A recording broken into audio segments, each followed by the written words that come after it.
Assalamualaikum warahmatullahi wabarakatuh. Tepangkeun wastapun Ainur Asiah, abdi di dieu baris ngadugikeun materi ngeunaan medar perkara artikel.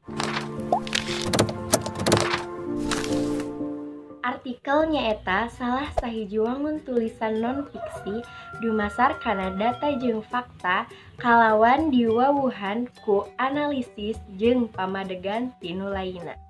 Ciri-ciri artikel. Artikel biasana mah dimuat dina media cetak saperti surat kabar, majalah, atawa buletin. Artikel eusina teh mundel, genre jeung rengse, jeung make bahasa baku. Artikel teh miboga sifatna nyaeta netral.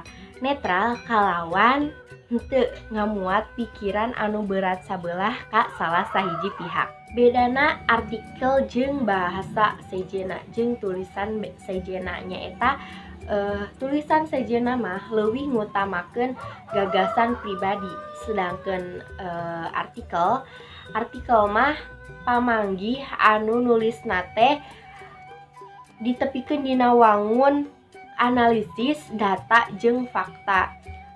Beda jeung tulisan sejena. Ayeuna anu terakhirna nyaeta maluruh papasingan artikel. Artikel teh bisa dipasing-pasing dumasar kana eusi jeung sifat paragrafna. Anu kahiji nyaeta deskripsi, anu kadua narasi, anu katiluna eksposisi, anu kaopatna argumentasi, jeung anu kalima atawa anu panutupna nyaeta persuasif. Hatur nuhun nya sakitu bae anu tiasa kusim kuring didugikeun.